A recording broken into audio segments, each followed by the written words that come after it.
All right, good morning, everybody. Welcome to our City Council work session for July 18th.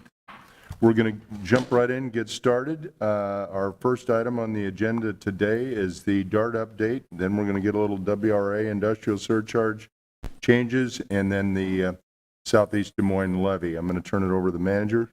Scott, anything? Nothing extra to add, I think, other than we're resetting the system here, and if we have any troubles, we'll go ahead and get started regardless. Yeah, right. Elizabeth, I think we're going to turn it over to you.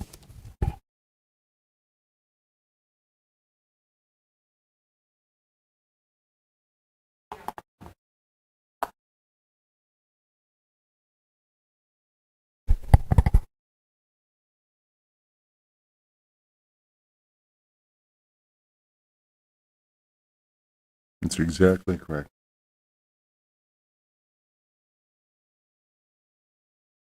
For sure. Sure.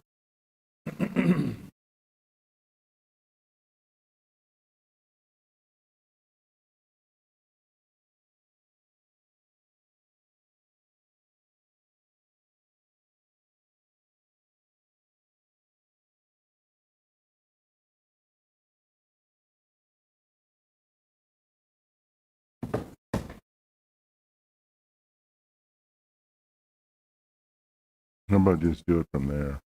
Okay, there we go. Thank you. Up.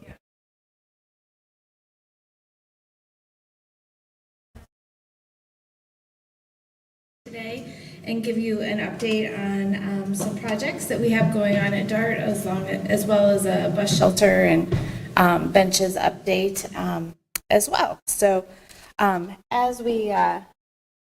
so some of the things that I'd like to cover here today, assuming we have time, is what's some of the new things that we have going on at DART, how we're planning for our future, bus stop improvements, as well as some of our efforts around funding and planning for the future around that.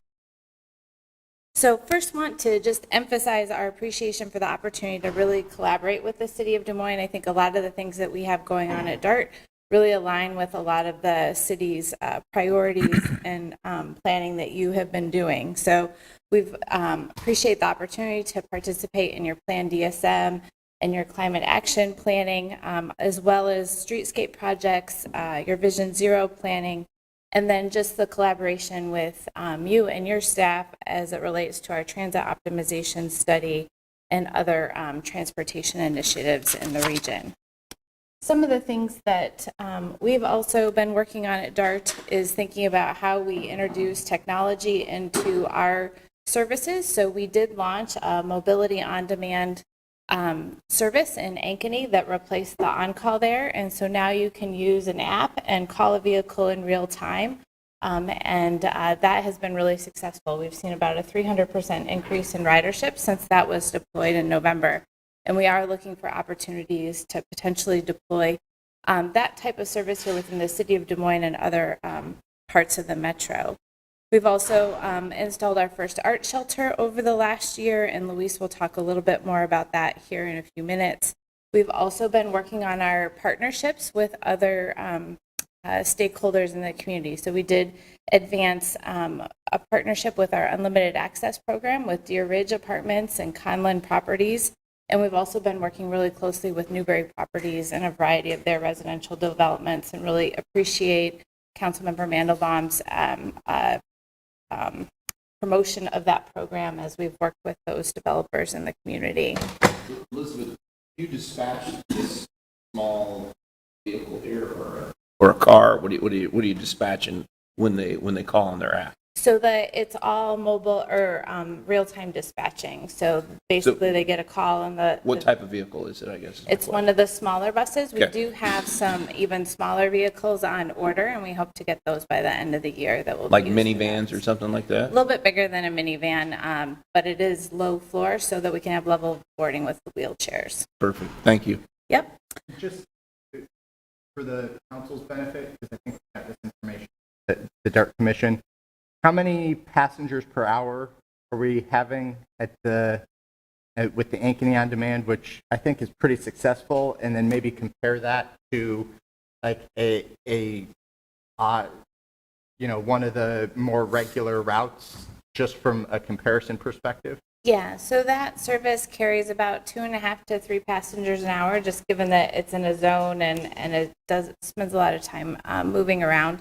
On our traditional fixed route bus, like Route 7 on Southwest 9th or Route 3, we'd see around 15 to 20 passengers per hour. So, one of the other things that we've worked really closely on this year and appreciate the collaboration with the city is our new reduced fare program, Ride to Thrive. And that allows anybody who is seeking unemployment benefits, workforce training, housing benefits, food benefits, or child care benefits to be able to access a half-fare bus pass in any one of our half-fare. So they can buy a single ride to a weekly pass, monthly pass. So that has been really popular, and we've had over, during the pilot phase of the project, over 500 people participate in that program and actively purchase passes off of it. How long has that pilot phase been active? We started the pilot just over 18 months ago, and it became permanent here on July 1st. Okay, fantastic. Do you have any idea for the future of that, or how long until we're kind of discussing what the next steps with that are? So the commission made it a permanent program effective July 1st. I guess I meant expansion, potentially. What do you mean of by reduced fare? What do you mean by expansion? Is there going to be any discussion of expanding the reduced fare to larger populations? Those are the ones that we've targeted Okay. As part of the pilot, but I guess if there was other needs, then we could discuss those. Fantastic, thank you. Yep. And then we've also had our 7 electric buses in service now for over a year and have been performing well. And we get about 200 miles to a charge in the spring months, but get about half that in the winter. So that is something that we're evaluating as we continue to move forward. So I'm going to turn it over to Luis. And How he's many gonna- miles do you drive a day? Excuse me, before you turn it over. So the average bus or route, we try to keep it out about 300 to 350 miles is what an average day is. So we do switch the buses out midday, Gotcha. given the mileage constraints. How long does it take to recharge? We have 2 different kinds of charging equipment. One, we can charge in a couple of hours. Another, we have a slower charge that takes about 6 too. And the cost difference between this and the other buses are? It's about double.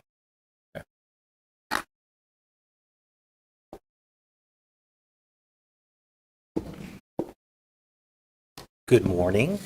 Wanted to provide a little bit of an update on some of our planning initiatives as well as bus shelters and amenities. You'll recall, I believe in the fall, we were here giving a little bit of an overview of some of our long-range planning process. We did have a long-range plan called the Transit Optimization Study that was approved by the DART Commission in March. And that plan included a lot of the things that Elizabeth talked about that we're already doing in terms of trying new innovative services, but also building on what we already have. We know that our fixed route service is going to always be the backbone of our service because it is the most efficient and effective way to serve folks. And so that transit optimization study was really about building on what we have and trying out some new things, seeing how we could try to serve more with our resources. There's a photo there in the lower right of the vehicle that we've purchased and is being manufactured for that on-demand service. For the question. And so this is just taking a step back of kind of where we landed in the end of that long-range planning process, really trying to think about the region as a whole. How does public transit and services that we manage and participate in contribute to how people can move around the region? Again, emphasizing that the fixed route service we want to make sure is fast and reliable, focusing on those corridors that are dense, where people are already riding, where we can be most efficient and effective, and trying some more flexible options in those areas of town that are just less dense, have less demand for service, and where we think we can actually cover more using those on-demand vehicles. And then lastly, And this is a piece that we're really learning the most about, is about how do we knit it all together? Because we do want it to operate as a system that is integrated and that has seamless transfers, whether you're transferring from bus route to bus route or from one of those flexible mobility on demand services to a bus route, whether you're planning your trip, whether you're paying for your trip, that those things are integrated both with technology, but also in the physical space. And so that's when we start to think about bus stops. We think even beyond just the standard bus stop and start to think about them as mobility hubs where multiple routes can come together. Can I ask, can you clarify the yellow areas microtransit? Is that the smaller buses that you were talking about? Exactly. Okay, Yep. fantastic. Thank you. And this is the long-term view, not all funded, Gotcha. places where we determined different services could match the needs. Fantastic. But then the plan itself breaks it down into things that could actually be funded and then the things that we would need to see. And then beyond the infrastructure and the technology is the policies. And when we go around to each member community, we really try to emphasize, and with you all, you're very well aware of this through the policies you already have enacted, that focusing development where transit already exists is the most efficient and effective way to serve our region. That we really want to emphasize when people are thinking about development to consider the connection between transit, housing, and jobs. That we promote complete streets because every transit trip starts and ends with a walk.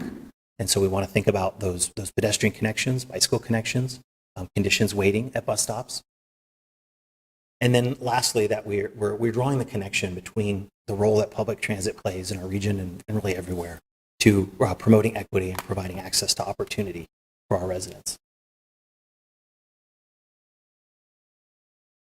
And so I wanted to provide a little bit more detail about bus stop improvements. I know that there was a presentation, I think, about art shelters a couple months back, and some questions came up. We want to make sure that we're able to go into a level of detail and answer any questions. Just for background, of course, bus shelters are one of our most requested amenities. They're not just a place to sit and wait for your bus, get out of the elements.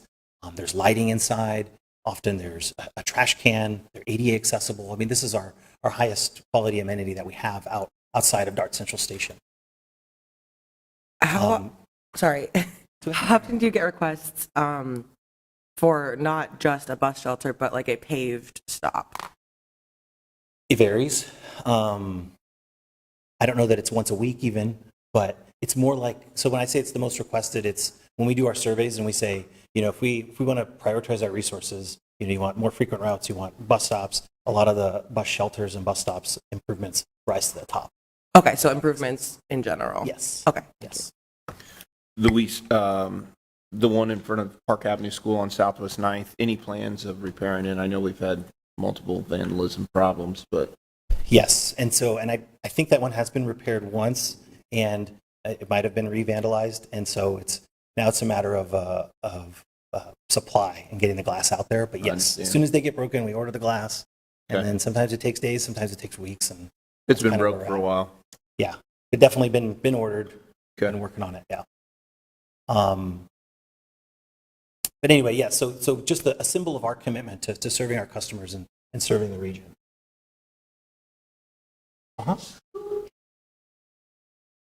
Yes, and so that varies. We have some agreements where third parties empty the garbage, really Dart's preference, because we only have so many people that can run around emptying trash cans. So Operation Downtown is a good example of that.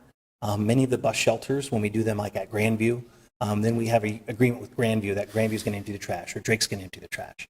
But a lot of them are emptied by Dart as well. So it's a mixture.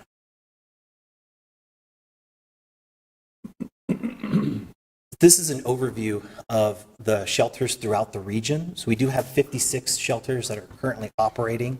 48 of those are in Des Moines, and there's good reason for that. That's where our majority of our ridership is. We do try to focus these on those busiest corridors where we see the most ridership, where our buses are coming the most often, really the most cost-effective way for us to pursue bus shelters. We do only install them where there are sidewalks. That's just has to do with ADA and some of our federal requirements that people can be able to get to the bus, but also from the bus stop to their destination. And so we really try to focus on those corridors. Do you have any like a survey of like the quality of all the stops versus like how many bus stops are there? Because I would imagine that in newer areas of the metro, it might be more paved and easier to access a bus stop versus some of the older areas where you're going to have just grass and a curb. So like I would love to see something like that versus where we have the bus stops. I don't know Yeah. if there's anything like that. So I think if I understand about like more of a comprehensive review of all the bus stops and what their condition is. Yes. Is that what you're saying? Yeah. Yeah, we'd love that too. There's been little studies here and there that have looked at it more comprehensively, but certainly not the whole system. I do think you're right that some of the newer streets that are being built, especially where we're able to participate in that design process, they get built with some of those ADA features in particular already in there. But it is a challenge with some of our older parts of town. Okay. And we also, where there's new construction, we work with you guys and Yes, we're able and to that's put been a some of great those- partnership. Right. I think I have a slide in here that shows just the payoff from Yep. that, of us being involved in the site planning or even city council directing developers to come and talk to us. That's really great. I think staff does a good job too, where they know there's. They do. There's. Yes. They've gotten to know us and they Right. understand and they really advocate for us. Especially very frequent stops. They've required developers That's right. to put Yeah. pads in and certain things, so. Yeah, that's working well. Just to give people context, I think it's over 2. Yes, just about. I think it might be at 1900 or so now. Yeah, so we have a lot of stops. You do have like a map of like all the stops though. We definitely for do. the public as well. Yes, Yeah. it would just be a matter of the physically going out Yeah. and evaluating each one. That's where the challenge lies. Okay. And I'll get into where we've done some of that work. I'll have some examples of that.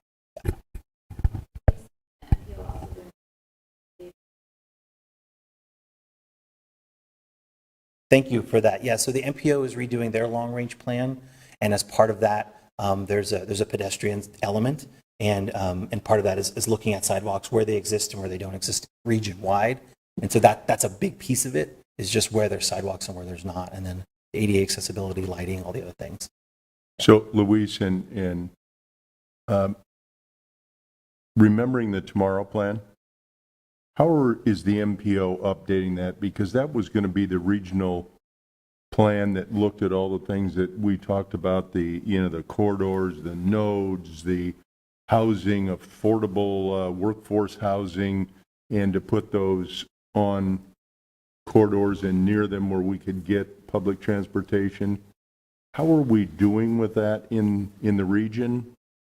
So I don't want to overspeak, but because I'm not completely familiar, but I understand that that's going to begin the process of updating.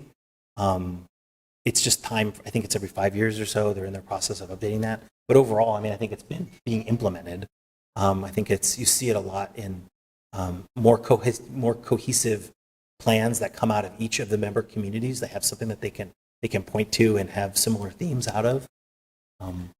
So I know it's being implemented and that they're also going to start the process of updating it. And we're seeing more affordable housing that would be conducive to using public transportation near work spots so they can take a bus to. Yeah, I mean, that's always going to be a work in progress. No. Yeah. I think we'd love to see even more of it. I think there's some good examples out there. Recently participated in the Polk County Housing Trust Fund's bus tour that I know a number of you did as well. And there's some good examples to see out there and certainly more to be done. I'm looking at this bus stop out here on Hubble Avenue. That's right there where we have workforce housing, and that developer paid for that himself. Yeah, that's is that a Conlon property? It's a Conlon Yeah. property. Yeah, so Hilltop, yeah, they've been And really great to work with. Yeah. We have a couple more. I'll show some planned shelters.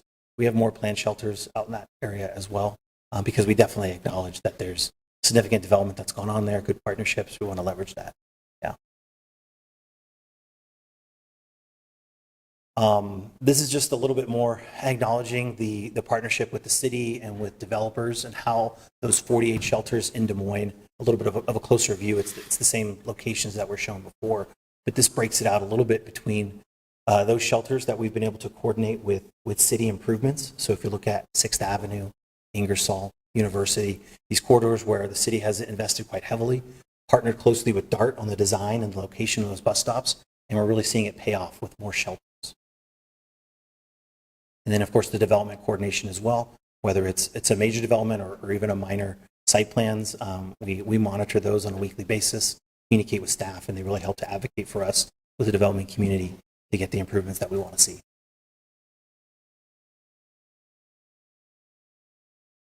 Then in the future, this is our plan for 47 future shelters. So these shelters we've identified funding for, identified that they're high ridership locations, locations on busy bus routes, and the like. And so you can see those purple dots are now the ones that we're planning ahead. I apologize if I missed this. What is the timeline on this plan?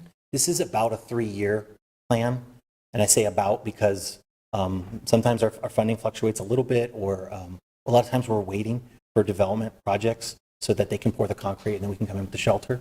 But this is, when we've taken our look ahead about 3 years of funding, that's where these shelters are. Starting in the next fiscal year? Or Starting this right year? now. This year, okay. So some of these are in a truck on their way here, and they're real close, like maybe a handful of those. And then we do, we're doing about 10 to 20 a year, kind of depends on the year.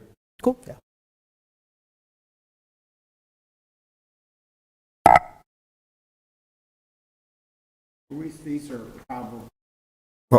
These are probably plain vanilla shelters. They're not planned to be art shelters, just So actually, thank you for the segue. The majority of the shelters are actually planned to be art shelters. We're really happy with the partnership that we have. We have a funding agreement with Bravo to fund a fairly significant amount of our art shelter program, as well as using some of the funding that's been set aside by the City of Des Moines from some of those parking garage revenues to fund the art shelters as well. So recall that we are incorporating art within the glass. And so this is between, the glass is actually 2 layers of glass. And so there's printed art in the middle. This is a picture of 6th Avenue and one of the shelters that we installed last year. And so majority of the shelters actually are, I don't have the number off the top of my head, but it's majority, not all. Really depends on, again, where the funding can line up. A lot of times we try to do them along corridors so that we can have really a larger canvas of art. When you think about University and 6th and Ingersoll, some of those examples of larger streetscape projects where we have a neighborhood that's engaging in a process, we can also engage with them about art, and then you get multiple pieces along a corridor. But then there's certainly plenty of examples where we have one-offs here and there that we're.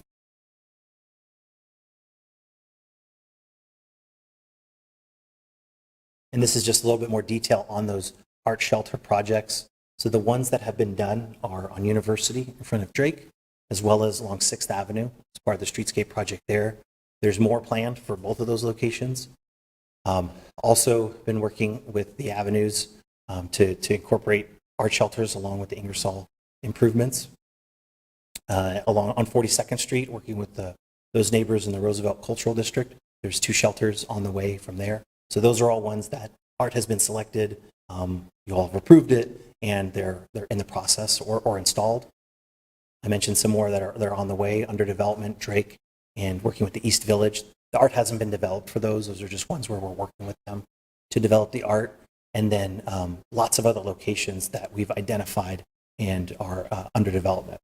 Where have you identified on Southwest 9th you're going to put that?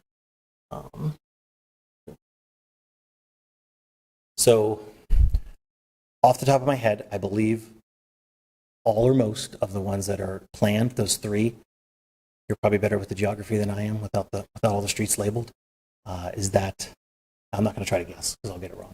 To McKinley, Watrous, Park. Well, you In already got Southwest Park. 9th. Yeah. Yeah. And so some of them will swap out the glass so that we get, if there's already a shelter there, we can swap out the glass so that we get that corridor effect as we install the other new ones. So I think Park. I think there's only one on Southwest 9th. So or there might be 2, one by Lincoln and one by Right. Park. Yeah. And they both keep getting vandalized. So It's a challenge. I understand. Certainly. Yep. It is a challenge And for that's- both of us. In the situation where you're swapping out for an existing bus stop, how much of that funding is coming from Bravo and how much is coming from DART?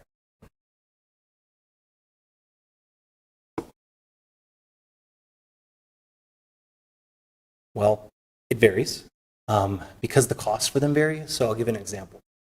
The first ones we're swapping out are on 42nd Street. working with the Roosevelt Cultural District. Had shelters that were installed 10 years ago.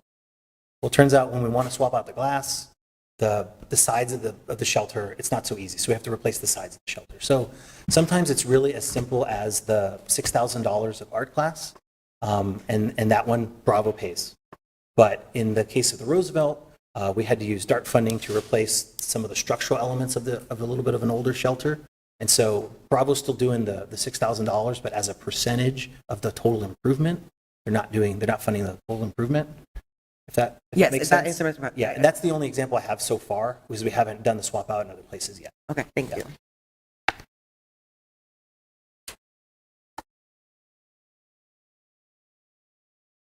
So I think the final point to the art shelters is that we've made significant progress on this. You've already seen a number of those selected art pieces come through for your approval.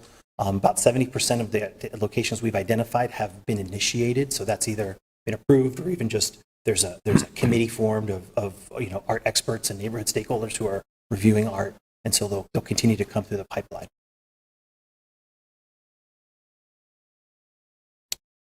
Benches are a amenity that is actually newer for DART. Of course, all our bus stops have benches in them, but we haven't been installing standalone benches, and that is evolving. We've been working with city staff to look at as your existing contract with an outdoor advertising firm comes to an end, that DART would take over the installation and maintenance of benches at bus stops. And so we've started working on contracts and things, but also looking at the specific locations. And to Councilperson Schumacher's comment, this is one of those places where we have actually gone to the location and looked at it and considered, is it ADA accessible? What's the slope like? Is it high ridership? We've done that at a subset of locations, and so there was, I think, about 100 existing advertising benches that DART's looked at. So those are going to go away as that contract expires and won't be maintained by that contractor anymore. A number of those locations we figured out, I think about a third of them, actually didn't even have bus stops anymore because they had been installed, bus stops had been moved, things had evolved, and so I think those have maybe even been removed already. So between the ones that don't have bus stops anymore, the ones that aren't ADA accessible, or that the cost of upgrading them wouldn't make sense given remember, these are not the highest ridership stops. These are stops where we want to have bus stop, where we want to have some amenity, but not quite the full investment of a shelter. And so there's sort of a limit on what's cost effective for spending on improvements. So we come down to, DART will replace a number of the advertising benches with DART benches, and it's a standard bench. You can see it there pictured at the top. But it's really going to come down to being about 25 to 30 of those, which was 100.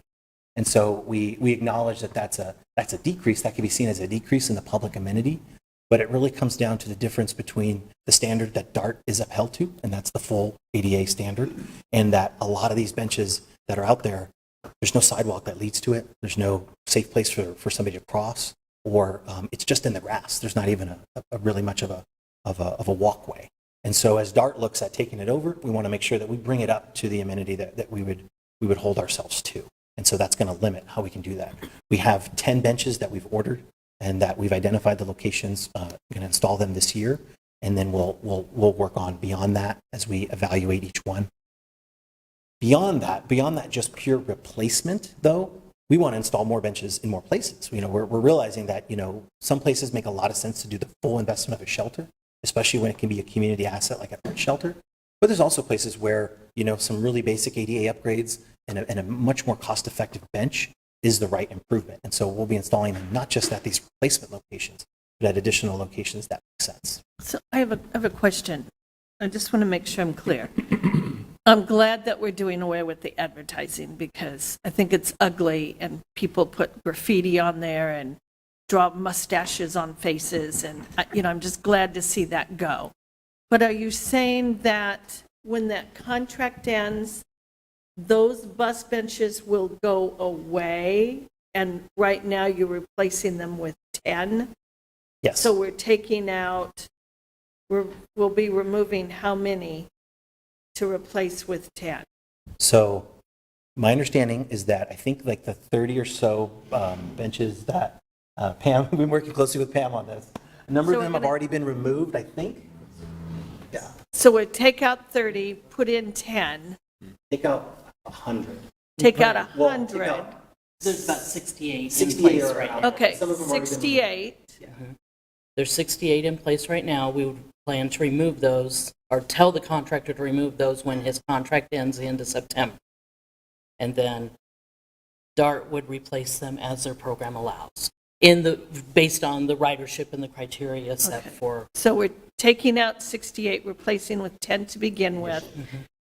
Does the contractor own the bench, or does, okay, not just the artwork, that contractor owns the bench? Yeah. The bench, the advertising, that is all theirs. Wouldn't it be easier for him just to leave the benches until we were going to replace them? They're I approaching mean, does the he end of their want life. to?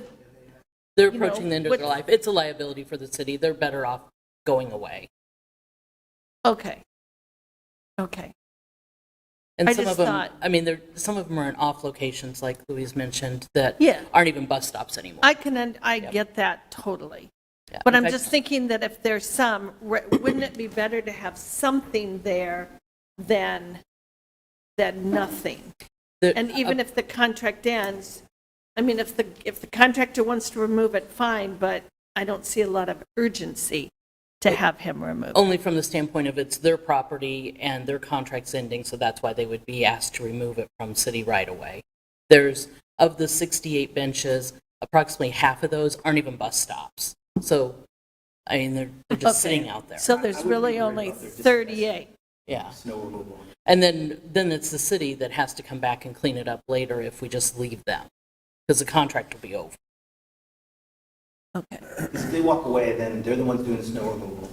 They're the Yeah. ones addressing the graffiti if they're doing it. Yeah. And so I would worry that if you let them walk away, is that So Okay. to follow up on that question, does DART put all the benches in all the communities, whether it be West Des Moines, everywhere? Do we as DART members pay for that?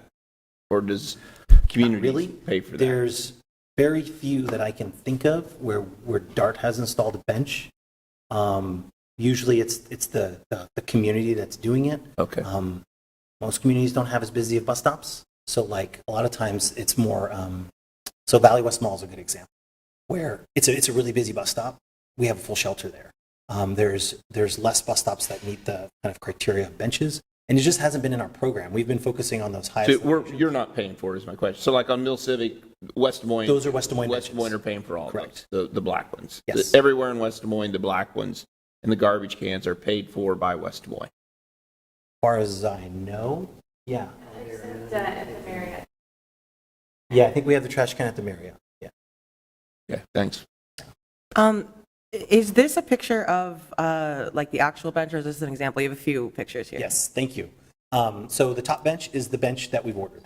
That you've ordered already? That's the actual bench. It is very similar to the bench that we have in our shelters. We kind of wanted to match with our brand. The lower benches are ideas. We actually have ordered a version of what you see because I wanted to emphasize that in a lot of places, the right-of-way is constrained. We don't have enough space for, I think it's like 5 feet wide, 6 feet long concrete pad that we need, plus the walkout to the bus stop.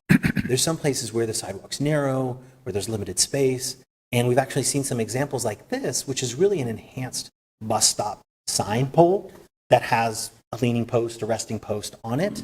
And so we actually did order, one of them is our staff member at the conference where they tried this out. We have ordered this to try out in some places because we're just trying to be creative and realize where can we kind of maximize our investment, get something in those places that are really constrained. Does this include all the features? Did you order something with all the features? We Just did the- not, no. Just the bench? We're certainly interested in some of those, but just to start off, we did not go with the solar lighting and the real-time arrival display. We just did the bench. And I'm assuming that they would still look like DART bus stops, not... Exactly. Okay. Yep. So they'd still have, they wouldn't be blue like that. They would, that's just an example where you can see, that's a really busy location. There's utilities underground and stuff. And so they didn't want to put a bench there, they just slap that pole on there, which is really easy to remove, and that's something that we come up to against a lot, where there's things underground. Sometimes a pole is just easier. Going back to the bench, the full-size bench. Yep. Were there any discussions about anti-homeless architecture, removing those little bumps in there? We did, yeah. We considered that.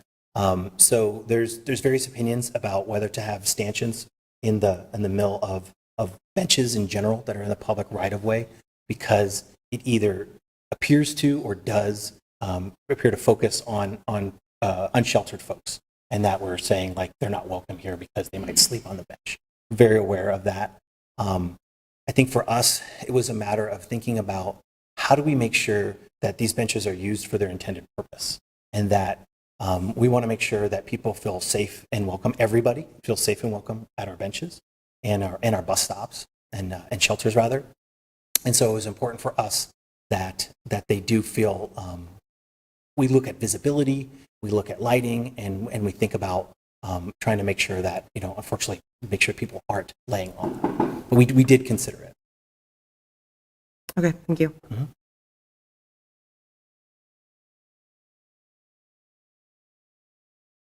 I had a slide about trash cans before Councilwoman Westergaard asked.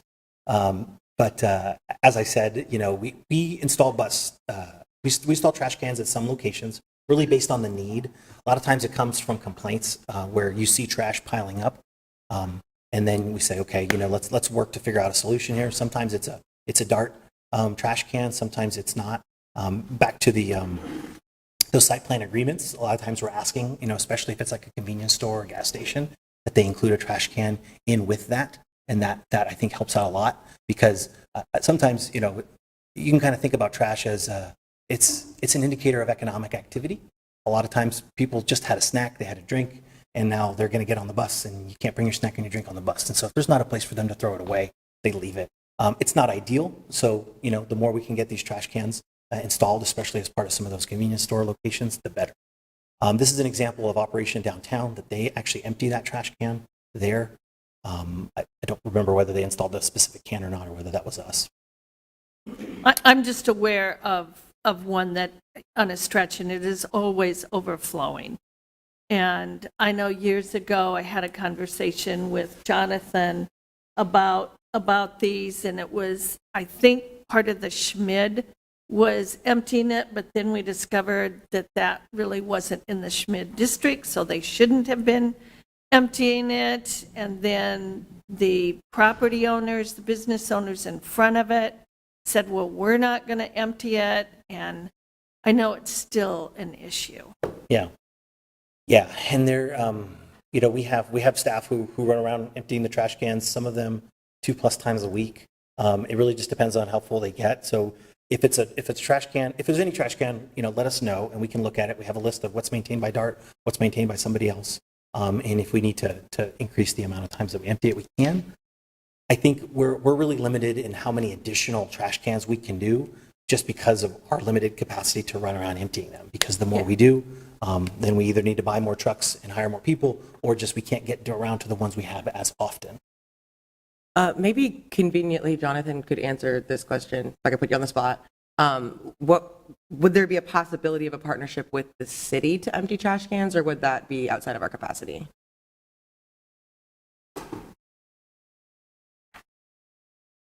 We have a limited capacity to pick up new service. It would be something that we would, if the garbage can were somebody else's responsibility, it would be a fee for service or sort of arrangement. Okay, thank you.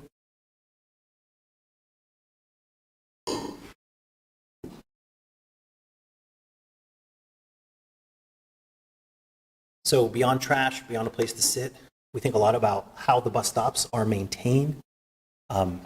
Most of the bus stops, as we mentioned, nearly 2,000 bus stops, aren't maintained by DART. We have a pole. Sometimes it's just a pole in the grass, but we don't maintain the underlying land. The exceptions to that are the shelters and, in the future, benches, because DART takes over kind of. We have easements for shelters, and then we'll have a license agreement for benches. So we clean those shelters on a regular basis. We will clean benches, make sure they're free of graffiti, DART handles anything that breaks on the shelter itself or on the bench.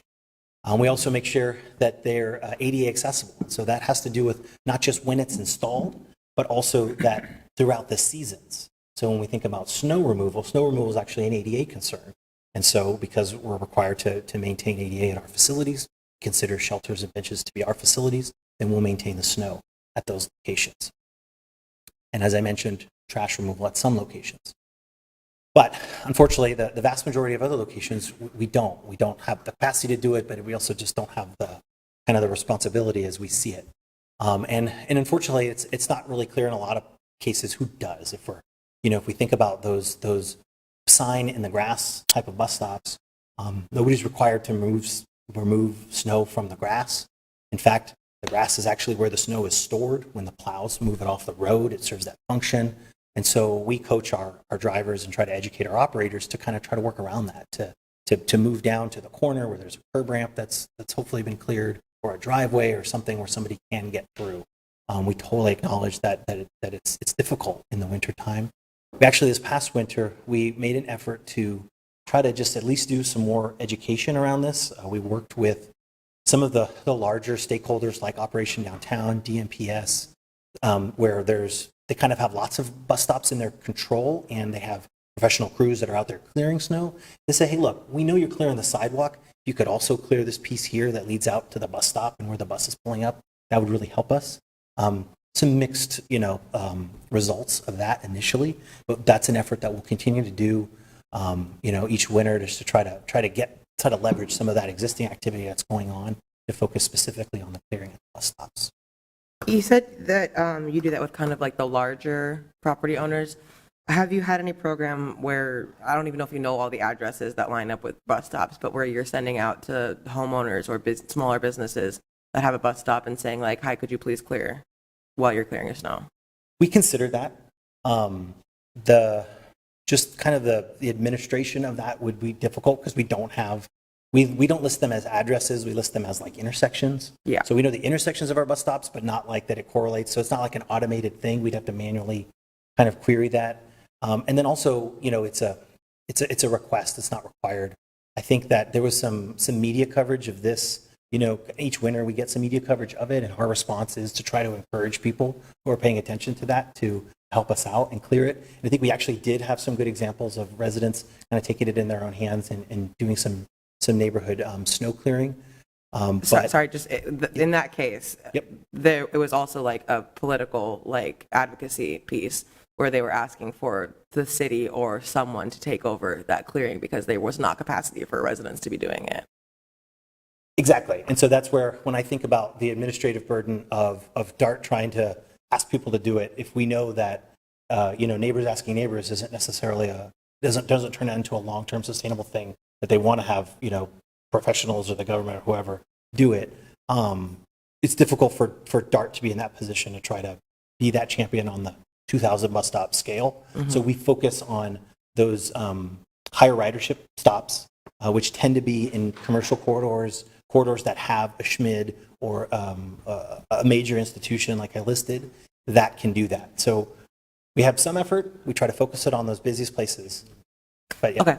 Just to be completely clear, when I was saying there wasn't the capacity for residents, it was a small group of people going around and clearing bus stops where either sidewalks hadn't already been cleared or sidewalks had been cleared, but the bus stops hadn't been cleared.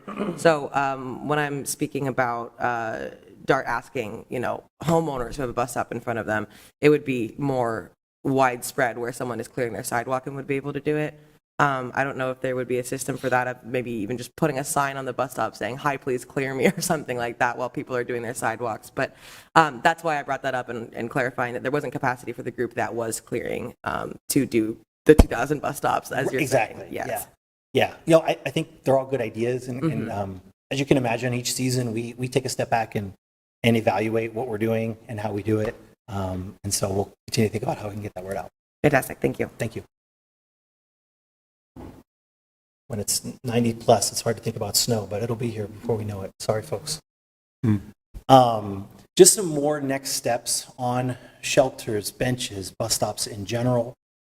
I mentioned that we still have some work to do to execute a license agreement between DART and the city. We have draft That's going back and forth. Hope to have it in front of you folks in the next month or two. I think we have it scheduled to go to the DART Commission hopefully in September.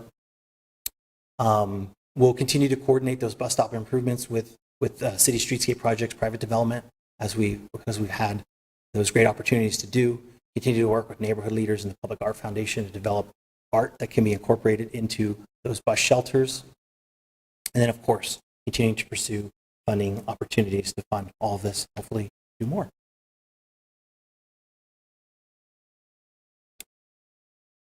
And that's all I have about. Close it out quickly here. I know we're probably way over time. So as we continue to think about our service and all that we have been doing and being innovative as an organization, we also want to make sure that we have a solid financial and fiscal foundation. So we've been working really hard through the pandemic to be intentional about how we utilize our funding and and also take into consider current economic pressures so that we are serving our member communities in an efficient and effective way. So I know I've been before you before. We've talked about governance, we've talked about the property tax formula, and we've been really focused over the last couple of years on funding diversification and working with the legislature on opportunities to find new revenue sources to diversify our funding to reduce the property tax burden to the city of Des Moines and our other member communities. We've also been looking at long-term financial planning. One of the things our CFO, Kent Farber, has been working on over the last couple of months and will through the next few months is a 5-year financial plan and also developing budget projections along with that. So hope to be able to present that later in the fall. But also wanted to give you an update on that funding diversification and where we landed with the legislature this last legislative session. So we did work in full earnest to try and move forward the legislation to introduce a hotel motel tax for transit. It would be and that would have been statewide for any transit system. We continue to have support with the Senate where we had the year before, but weren't able to make a lot of progress with the House on that. However, we were able to work with the House on establishing a funding advisory committee that would study funding for DART specifically over the course of the next several months, with the study being complete by the end of December in line with the next legislative session. So the committee will be made up of a designee of the DOT, one of the Department of Revenue, a Polk County supervisor, a city council member from one of DART's member governments, as well as a representative from DART. There'll also be 4 non-voting members, 2 state representatives, and 2 state senators, 1 majority and 1 minority from each. So I know the governor is in the process of determining her appointments for the Polk County supervisor and the city council member. DART will be making their appointment here probably at their August meeting, and hopefully we'll be able to kick that study off here in August with the hope of concluding that by the end of December. So stay tuned on where that takes us. We have sent them all of the documentation and study reports from when the partnership did the funding study back a few years ago, and so hopefully they will be able to utilize that information. So.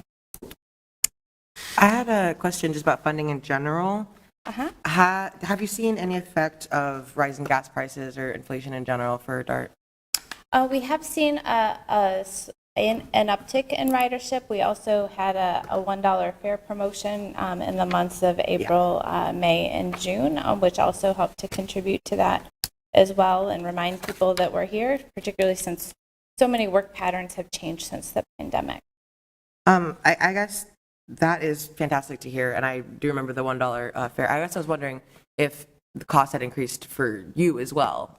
So we work to purchase fuel well in advance. Okay. So we have most of our fuel already purchased several months ago through the end of the calendar year. So we unless the gas prices continue to persist past the end of the year, then we will be fine and at budget given our pre-purchasing. I was going to say, yeah, do you anticipate, the next fuel purchase being Yeah, so higher? we've started to do some checks on the market and do see that the future's going down on it. So we are kind of waiting it out to determine when will be the best point to purchase. Fantastic. And, sorry. Yeah. Okay, going back to your previous point, is there any kind of planned marketing or advertising or besides, the $1 fare program, beyond that, of saying like, hey, gas is high, ride the bus? We've done a little bit of that. We've also, we have a new marketing campaign out, and that you may have seen some of the sidewalk stencils. We've been able to work with the city on some unique advertising that's really focused at the Gen Z generation and also some of our other programs as well. Cool, thank you. So Elizabeth, can you go back one slide? In general, the property tax formula, if we don't change that, are we stable going forward the next 5 years? Or do you see a levy increase for the city of Des Moines, for other communities? Where are we at long-term looking at if we don't do any type of different funding? I think that is where it gets a little bit trickier if we're not able to identify another revenue source to offset property taxes, just given the new formula that had been adopted by the commission that kind of better works to better align the level of service and the amount each community pays going forward. So there would be an Explain to me, because I'm not familiar with it. You might recall, you might recall, like when this was presented, the position that we took as a city is that we were going to help for the first 3 years, provided that the commission make funding diversification a priority, because we're at our levy cap. Mm-hmm. We used money from the park and ride to make up the difference and help implement this. We have concerns that may or may not be sustainable over the long run. And so if we were at year 3, which was what our commitment was when this was made, I think there are going to have to be conversations about what next steps come, depending on what the result of the legislative committee is and whether or not we're successful in getting other options on the table. So we have 2 more years, right, Scott? We have one legislative cycle to fix it. So basically, this committee is just now being put together. So it could take a while. Well, Maybe not. the If they have- legislation We know how nimble they are. dictates that the study needs to be completed by the end of December in line with the next legislative Okay, so they session. are going to actively Yeah. put a timeline on the committee? Yeah, and Okay. we've been talking and working with the DOT on that in that regard. And just as a reminder, the proposed solution one of the proposed solutions, because DART was, I think, flexible in terms of solutions, but did get included, not this session, but the session before, in both the governor and the Senate's final budget negotiations. It just didn't make it through. Through the House. So we're not starting from scratch. The committee's not starting from scratch. There have been significant efforts to educate legislators on this. The question is, what do we need to do, both from a DART perspective and a member community perspective, maybe business community at large, our friends at the partnership, to help get this over the final. Yeah. So do you have an example of how the funding's going to be different, or what you're recommending that senators and legislators and the governor looks at? Do we have an example of what we're trying to get passed? Well, we have been working on the hotel motel tax and had been for the last couple of years. I didn't bring those slides, but maybe it would Well, be I think appropriate that's pretty that we important. can can maybe have a supplemental discussion on that, if that would be helpful. It's probably well past what we Yeah, I wanna would think, spend I this would think morning that on that it. would be probably one of the most important things, if you want us all to be advocates for it, that we would need definitely more information of how the hotel motel tax will be split up differently and what we're asking for. So maybe a separate conversation, Scott, with 2 or 3 of us at a time, with Elizabeth, if that's what you want to do, or another workshop presentation, because I think that's as important as benches and shelters and things. I mean, we've got to know how we're going to fund this long-term without, I mean, because we're at our cap, we've made our agreement, and I understand other communities feel like that we have the most service, and I understand where they're coming from, but we still have to figure out a long-term solution. And so if we can have that information, that would be really important. Yeah, most definitely. And again, as the committee works through the study, I don't know if hotel motel tax will end up prevailing at the end. So, which is why I didn't focus on that as part of the discussion, but happy to kind of retrace our steps and what we have been asking for and how some different options that the committee. So there's other options other than the hotel motel tax then, or? That is what the committee will be studying. And they are going to appoint those, the governor's appointing them. So there's a very good chance that nobody from Des Moines will be, I noticed that, yeah. I mean, there's a chance that somebody from Des Moines could be. But or you're a going to chance give from them, another you're going to community. give them recommendations of how you feel like as an organization, how it should be funded in, like in other communities. So I guess I'd like to know what your recommendations, other than hotel motel, are going to be, and what the commission's recommendations are. Yep. I think we're happy to come And I know back you're and looking have at Josh another. a lot, but I haven't been getting that information. No, I will say From anyone here. a suggestion that I have is that we can help with at the city is by leveraging our applications for raise grants. I think that if we were focusing that on transit, that could potentially be helpful to DART. What? The raise grants, the transportation grants. But, I mean, one of the things, Joe, if you remember, we asked the commission to be flexible so that it wasn't just one funding option. I mean, I think, everything is on the table from hotel motel. They looked at what it would be if there was a rental car excise tax. There's a whole range of options. Part of why hotel motel ended up getting traction is because there was flexibility, and that was what the Senate caucus sort of gravitated towards as an acceptable solution. One of the other benefits, Connie, to your point about Des Moines representation on there, It might be benefit not to. right. One of the challenges is we need to convince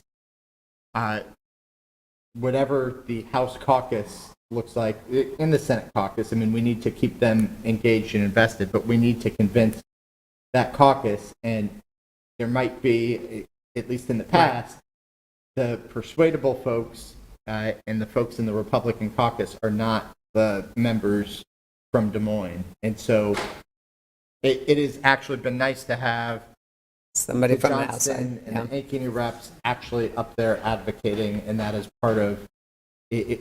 I mean, I will say that the other commission members have done the piece that we asked, which was to advocate and use some of their political capital to try and make this happen.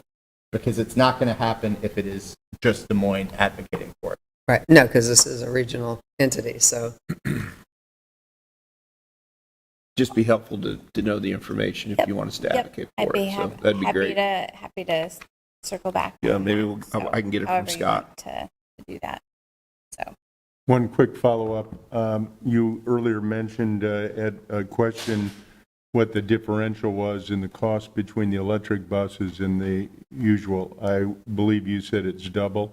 Just about. I'm assuming that you mean by first cost. What's the difference in operational costs in terms of maintenance and fuel? I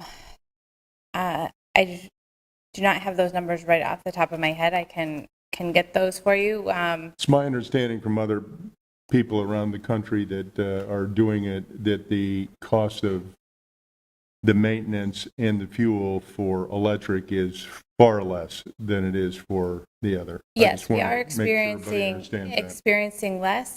The challenges is that sometimes the other cost component that you factor in there is that you need sometimes 2 vehicles in order to do the work of one because of the range associated with it. And so those are some other factors that as we think about that. I that other understand, and cost. as Yep. you and I have discussed way back when, I would like to see us switch from continuing to purchase Yep. all those diesel buses Yep. and get on to stuff that's powered renewably.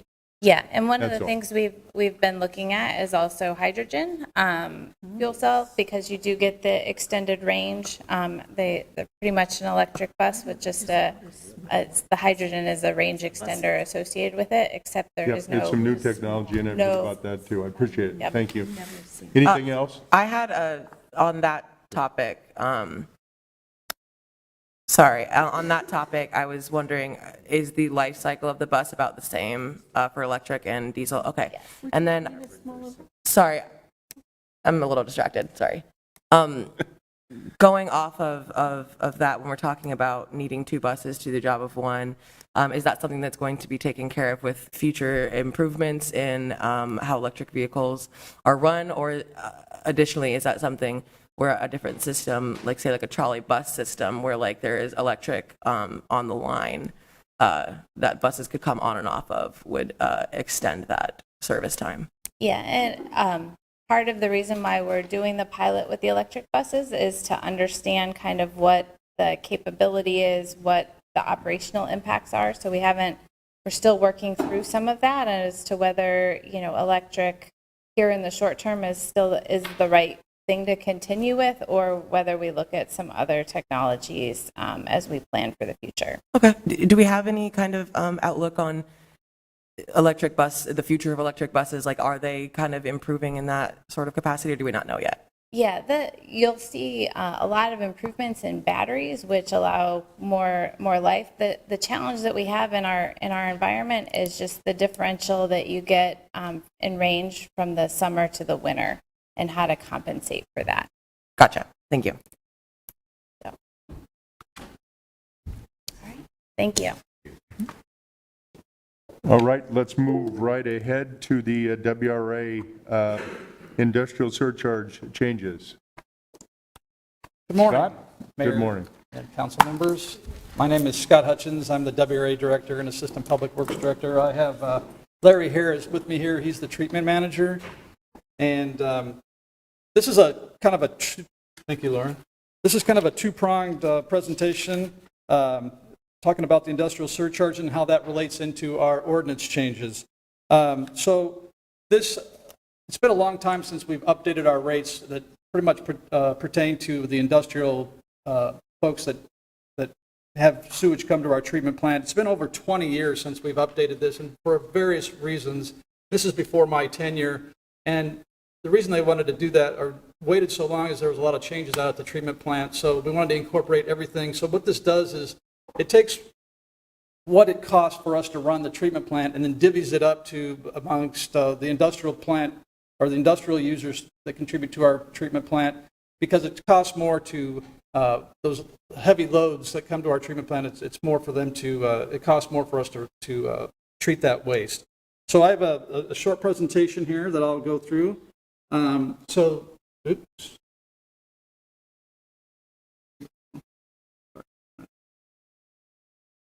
There we go. So this is just what the reason why we did the rate study is to provide an equitable distribution of treatment, industrial treatment costs to everybody and our hauled waste users. So who is this going to affect? It really doesn't affect individual households or residential users. The ratepayers themselves, the small individual household, that doesn't affect those. What this does affect is our local industries. And throughout the WRA, and if you're in an industry that has a surcharge, what means that you have additional things that go into the waste loading and cause us to more money to do that. So there's only 29 in the whole metro area, and there's 21 in Des Moines, 21 industries in Des Moines that do that. So it does affect the local restaurants a little bit. We've actually done some things where we're not going to charge them for inspections because we can recoup those costs other ways. And then we have local and regional haulers that come out to the treatment plant. We have a lot of industrial waste that comes into the treatment plant, not through the pipeline, but by tanker trucks. And here's a map showing all the places where we actually truck in industrial waste from around the, Iowa and even some of the neighboring states. So all those folks come and dump their industrial waste here at us, and we get revenue for that. We generated between about $2.5 and $3 million worth of revenue just from industrial waste loadings, and it actually helps us produce some gas as well, as you probably are aware of. So like I said, this is the list, the 29, this is the entire list of people that are affected directly by these surcharges. So it's all these major industries around the metro. Here in Des Moines, there's 21. You have ADM there. You have Darling, which is actually one of the bigger ones that actually contribute to that loading. So this is just a list of all those, and this is who's affected directly by these rate increases.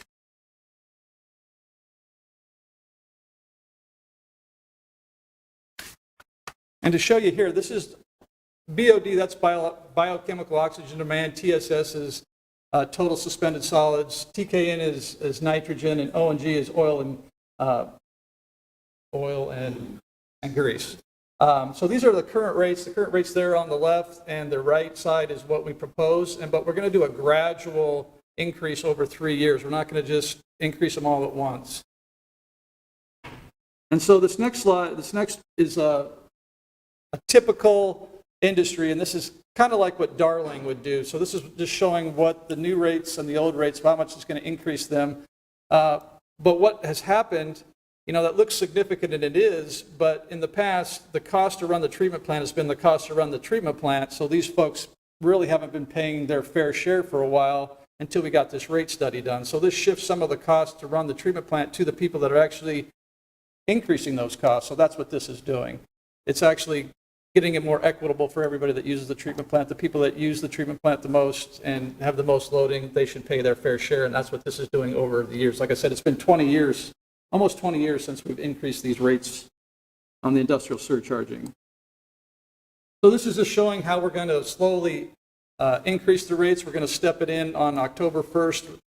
And let me step back. I guess I want to talk a little bit about the process as far as the WRA goes, as far as this ordinance, but I'll do that when we get into ordinance changes. But this is how we're going to step in the increases. Like you said, it's going to be gradual. And then after July 1 of 2025, we put in the ordinance so we can increase the rates by 2%. We never had any escalation feature in the ordinance before, so we're going to have it so we don't have to continue to bring it back to the communities, and we can increase the rates at about 2%, which right now that's not the CPI, obviously, so inflation's been a lot higher than that. So now I'm going to talk about the rate study. We had to do that first to figure out how much we should increase the rates and then incorporate it into the ordinance. And so what happened is this ordinance, working through with Larry and his folks and the attorneys here at the City of Des Moines and everybody involved to revamp the ordinance. So the WRA is made up of 18-member communities, Des Moines being the largest one. So the WRA board went through a process with the technical committee and going through and making these changes, and then the WRA board approved these ordinance changes, and now it's the responsibility of the 18-member communities to go through and approve it on their ordinance, on their individual local ordinances, and that's what we're doing now. So everybody around the metro is adopting these same ordinance changes that have been recommended by the board, and we recommended those a couple months ago, as several of you are on the WRA board. We went through and did some presentations and approved those, and then recommended that those go out to the individual communities. So what we have is the main thing for doing this is to increase the industrial surcharge rates and fees, and then there's some other minor changes that just helps us do our business, and then also gives us a little bit more protection as far as bonding, and gives me, as a WRA director, a little bit more leeway to enforce payment and those sort of things, because in the past we've had some industries that have not paid the way they should have, and they didn't have a bond, so we couldn't recoup those costs. So this gives us a mechanism that we can recoup some of those costs. I'm just going to go through quickly. These are some of the definitions that we changing some of the definitions, and then also Grimes becomes a WRA member community, so we had to add Grimes. In July 1, Grimes actually became a member of the WRA. So this is some of the fees. So the fees for permit violations have gone up from $50 to $100, so those have never been changed over the last 20 years. Our trip charges, if we have to send our crews out for, if they want to go out and see something or call it out, we've increased that. And then also one of the bigger ones is the annual permit fee went from $1,000 to $1,500. Now, if you do a percentage over 20 years, you probably get up to close to that $1,500 as far as inflation rate. So we've never done that before, increase those fees. So it's time to increase those fees so we can recoup the cost that it requires to run this program. And then one of the big things is the inspection fees. This is where if we go out and inspect individual restaurants, we're waiving those fees, or not waiving those fees. Those fees have gone down to zero. And the reason for that is we recoup those costs through getting the flow and bringing that material to the treatment plant and getting it through the surcharging. So we have, and we've had a lot of trouble sometimes collecting those fees because they're so small, $50, it's not really worth going to a collection agency and going through all the time and effort if somebody doesn't pay. It just takes a lot of time and effort to get those, and it's better to recoup the cost in some other fashion. Could you clarify what sampling events are on this slide? Excuse me? The sampling events? You mentioned it before, but I don't think I got clear. Oh, the sampling events? Yes. That would be if they requested, an industry wanted to have us bring some portable equipment out to figure out what they have there. We have testing equipment that they can borrow, and so we'd have to go out and set that up for them, and that's what that charge would be. Okay, and then all of these things here, you said you were taking it off for like restaurants, but everything else, it's like it's not average people, it's like businesses that are creating lots of waste. Okay. This has nothing to do with like individual residents. This is all Thank you. businesses and industrial users. Yep. So this is just showing how we're stepping it into effect. It goes into effect October 1st. We're trying to have all the communities do that. So this is just showing you the stepped increases. And then one of the things that gives us an opportunity for me to, like I said, to have enforcement and require people to have bonds. And so we can recoup some of those costs. We've had problems with that. And plus, so it gives me the opportunity to do that going forward.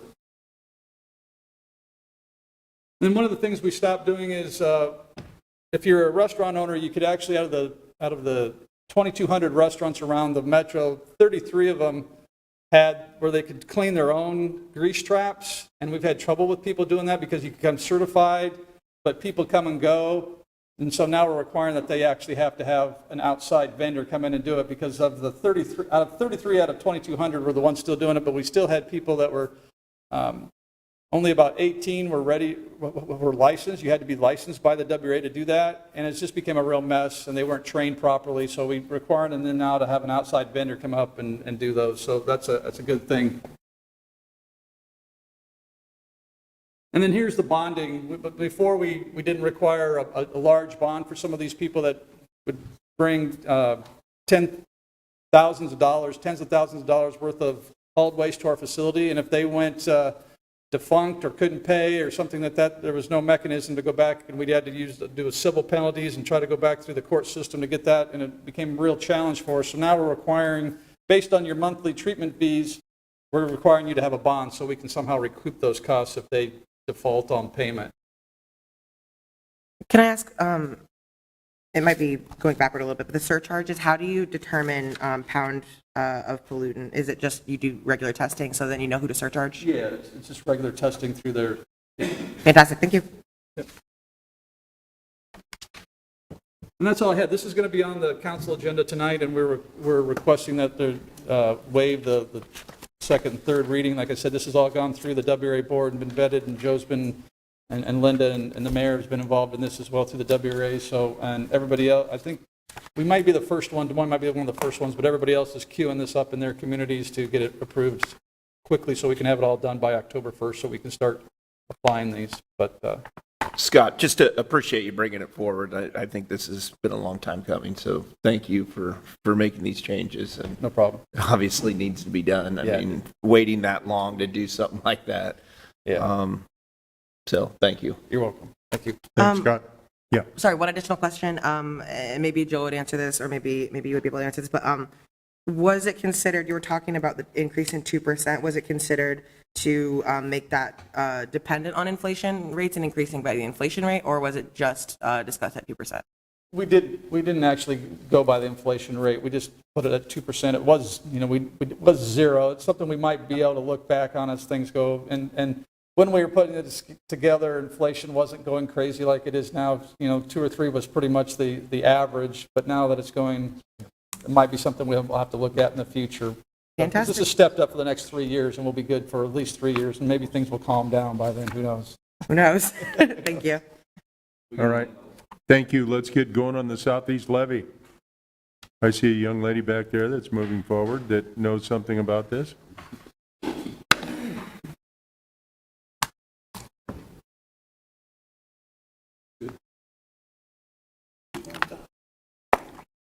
What?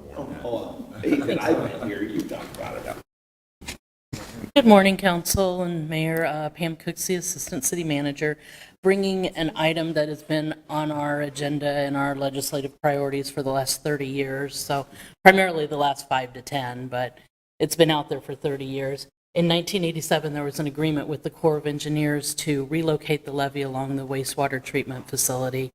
All that agreement did was essentially just move the outline of the levee.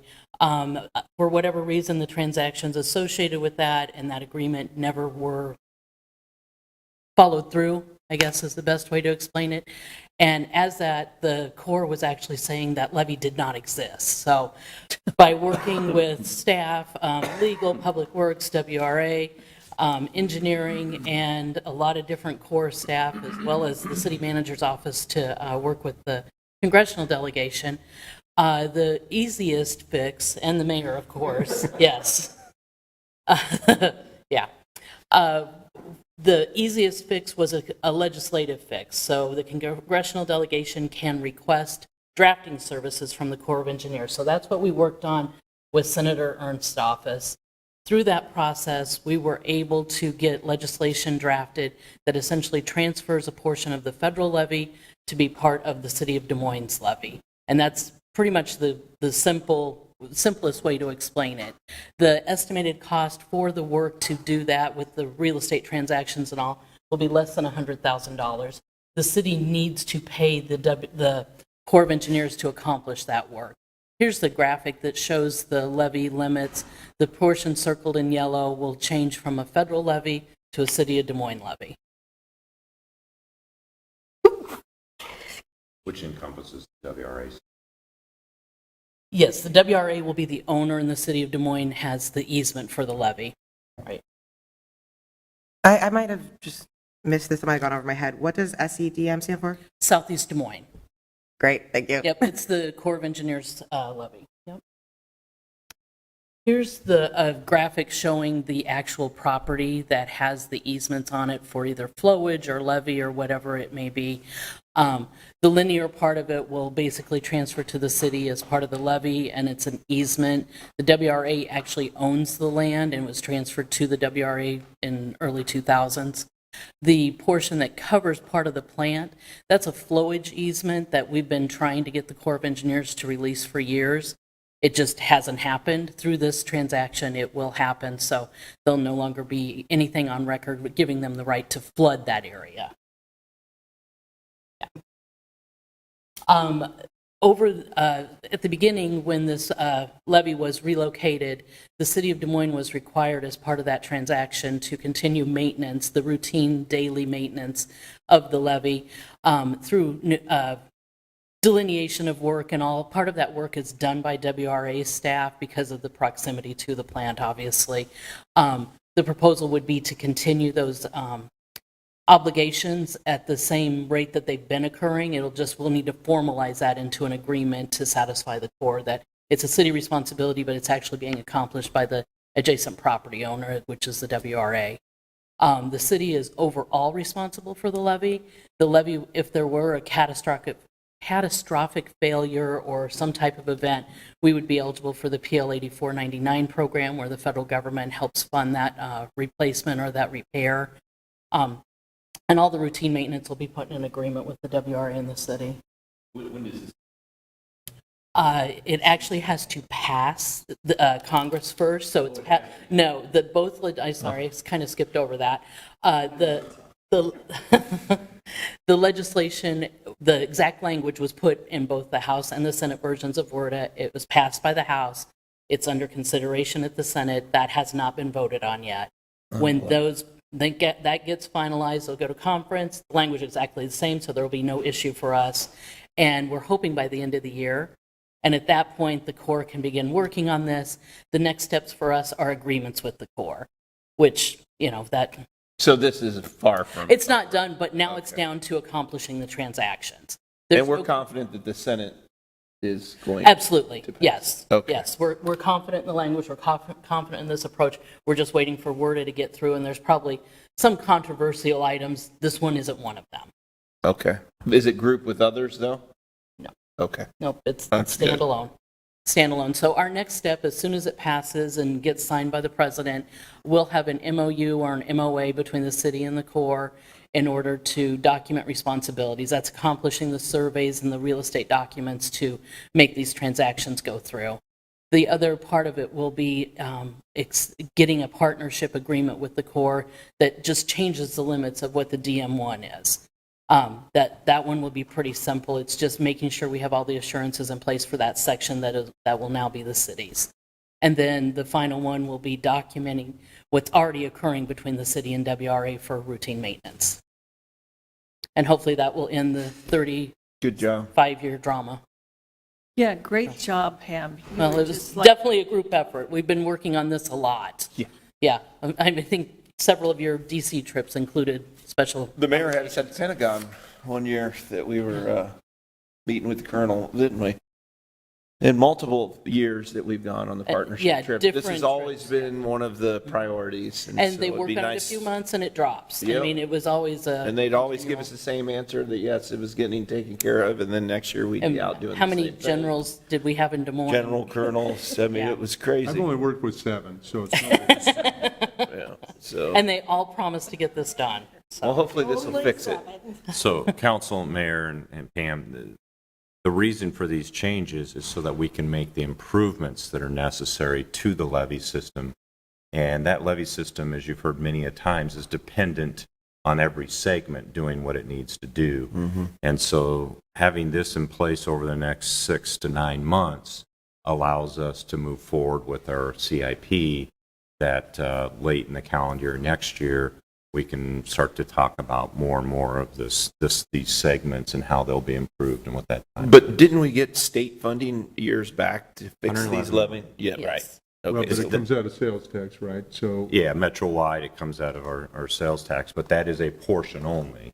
We are putting some of our own money Our into stormwater each funds, of right. these levies as Okay. well. It's a Okay. combination.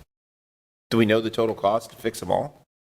Just estimates at this point. It's because the estimates. design, We're working on an update right now because we have A, B, and C are A done, B's underway, C's bidding this fall. So we'll have an update in the next couple months to And present. obviously, it's more than the 111 that. It is more than that, yes. Okay.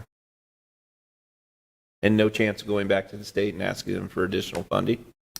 I don't think that program's available anymore. Okay. Unless some create other, a new one. they could Just create a wondering. new program, or if other people haven't used their funds, I don't know. That might be I something think we to should ask. consider it. It wouldn't be just us, it's a statewide program. Right. It's a No, it statewide is program, statewide, but there might be opportunity if other ones haven't used their funding. Right. I think we should investigate that. We'll look into that. That is it. Good job. Pam, thank you. Unless anybody has anything else, we'll see you back here. Is there any pre-meeting this evening? There's no closed session, but there's a Housing meeting, all right, so we'll see everybody 4:30, 4:45-ish, right here. 4:30 is when our meeting starts? 4:45, 4:45, okay. yeah. All right, thank you all, this meeting's adjourned. Okay.